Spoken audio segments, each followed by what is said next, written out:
আমার ছাদ বাগানে আমি ফল ফুল যেমন করে থাকি বা যার ভিডিও আপনাদের সামনে আমি তুলে ধরি,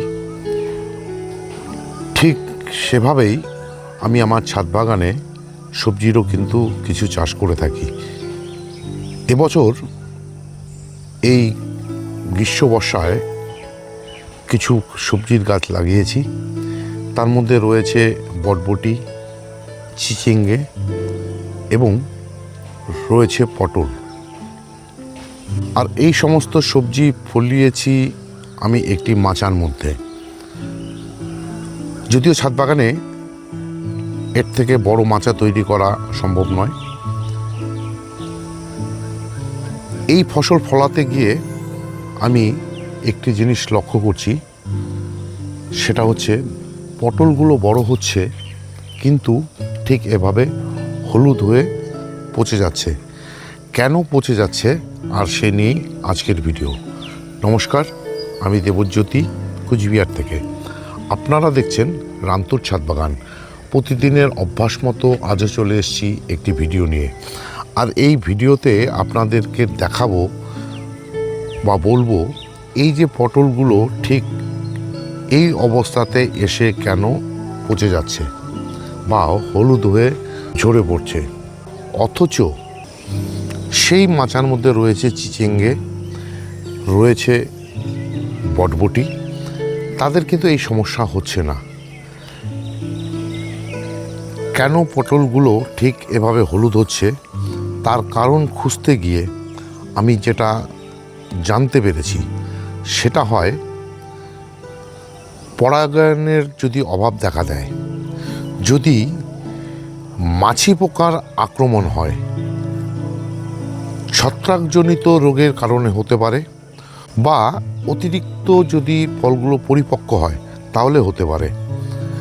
সব থেকে বড় যেটা কারণ সেটা হচ্ছে মাটিতে যেমন পুষ্টিমৌলের অভাব হতে পারে, ঠিক তেমনই অভাব হতে পারে বোরন এবং ক্যালসিয়ামের। এছাড়া মাটিতে জল বেশি বা কমের কারণেও হতে পারে। এবার একে একে আপনাদের সামনে এই যে কারণগুলো, যে সমস্ত কারণের কথা বললাম, সেটাই আপনাদের সামনে এবার তুলে ধরব। পটলগুলো পরাগায়নের অভাবে হচ্ছে সেটা কিন্তু সম্ভব নয়।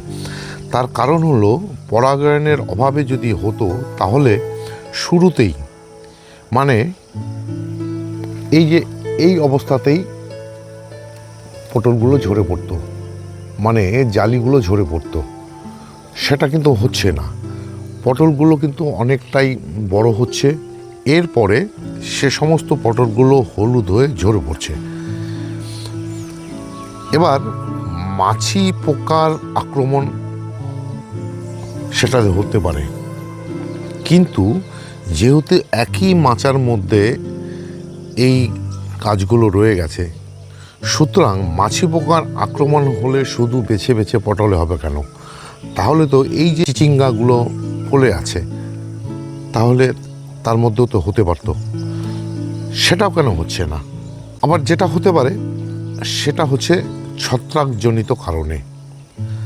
ছত্রাকজনিত কারণে হবার সম্ভাবনা হতে পারে বা থাকতে পারে, কিন্তু তাকে প্রতিহত করার জন্য আমি কিন্তু আমার ছাদ বাগানে সমস্ত গাছেই প্রতি সপ্তাহে, এখন মানে বর্তমানে যেহেতু আমাদের উত্তরবঙ্গ তথা কুচবিহারে প্রতিদিনই বৃষ্টি হচ্ছে, আবার রোদ উঠলে গরম পড়ছে, যার জন্য কিন্তু আমি ফাঙ্গিসাইড ব্যবহার করি নিয়মিত। বর্তমানে এই গ্রীষ্মকালে অতিরিক্ত আর্দ্রতা এবং বৃষ্টির কারণে সবজি গাছে শিকড় পচা, পাতা ঝলসানো এবং পাউডারি মিল্ডিউর মতন ফাঙ্গাস দেখা দেয়। এগুলোকে প্রতিহত করতে ম্যাঙ্কোজেব বা কপার অক্সিক্লোরাইড এবং সিস্টেমিক ফাঙ্গিসাইড ব্যবহার করতে হয়। আর সেই সমস্ত ফাঙ্গিসাইড হিসেবে আমি ব্যবহার করি র্যাডোমিল গোল্ড, অ্যামিস্টার টপ, ভ্যাবিস্টিন এবং ব্লাইটক্স। আমি আমার গাছগুলোতে ঘুরিয়ে ফিরিয়ে ফাঙ্গিসাইড ব্যবহার করি, যেটা করে থাকি আমি কীটনাশক ব্যবহার করার ক্ষেত্রে। এক কৃষিজীবী যিনি পটল চাষ করে থাকেন, ওনার কাছ থেকে আমি জানতে পেরেছি যে পটলের এই অবস্থা হওয়ার জন্য যেটা হতে পারে সেটা হচ্ছে পুষ্টিমূল্যের অভাব। কিন্তু টবে বা এই যে ক্যারেটগুলোতে বা মাছের কার্টনগুলোতে যেভাবে আমি মিডিয়া তৈরি করেছি বা যে খাবার দেই, তাতে পুষ্টিমূল্যের অভাব হওয়ার কোনো সম্ভাবনা নেই। তাহলে যেটা হতে পারে সেটা হচ্ছে বোরন এবং ক্যালসিয়ামের অভাব।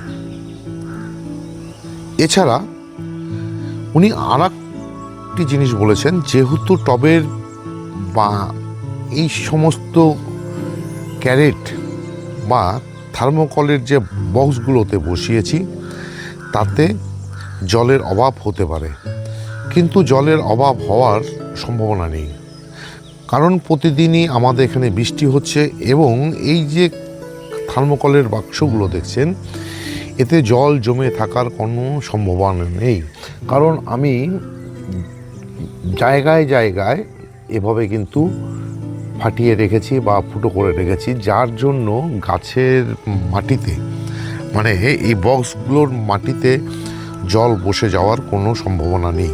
প্রতিকার স্বরূপ আমি গাছগুলোতে যেমন কীটনাশক ব্যবহার করি, মানে জৈব কীটনাশক, ঠিক তেমনই ব্যবহার করি ফাঙ্গিসাইড। এবং ফাঙ্গিসাইড হিসেবে আমি ব্যবহার করি র্যাডোমিল গোল্ড, ব্যাবিস্টিন, অ্যামিস্টার টপ এবং কপার অক্সিক্লোরাইড যুক্ত ফাঙ্গিসাইড ব্লাইটক্স। পুষ্টিমূল্য অভাব যেন না হয় তার জন্য গত পরশুদিন আমি গাছের মধ্যে 05234 এবং বোরন 2 লিটার জলে 2 গ্রাম নিয়ে নিয়েছি 05234 এবং 1 গ্রাম নিয়েছি বোরন, সেটা কিন্তু স্প্রে করেছি।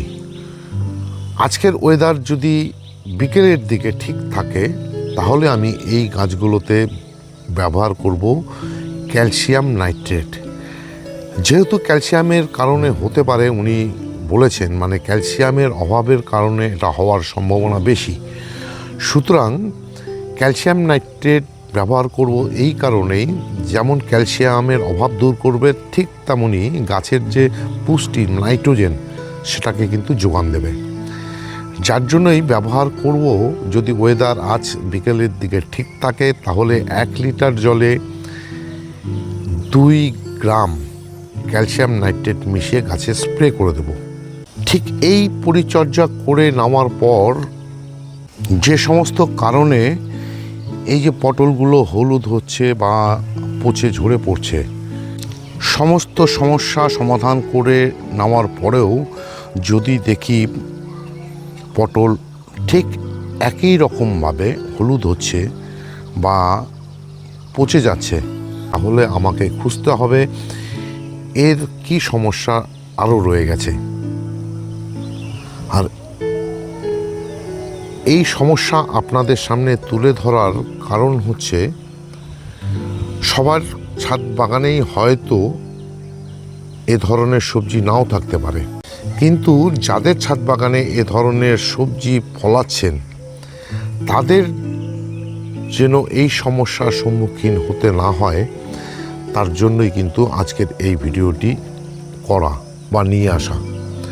আজকের ভিডিওটি যদি ইনফরমেটিভ বলে মনে হয় তাহলে একটি লাইক দেবেন, কমেন্ট করবেন এবং এ ধরনের নিত্য নতুন ভিডিও পেতে চাইলে আমার চ্যানেলটিকে অবশ্যই সাবস্ক্রাইব করে নেবেন, কেননা প্রতিদিনই আমি কোনো না কোনো নতুন বিষয়ের উপরে মানে ছাদ বাগানে বিভিন্ন ফল ফুল সবজির উপরে ভিডিও নিয়ে চলে আসি।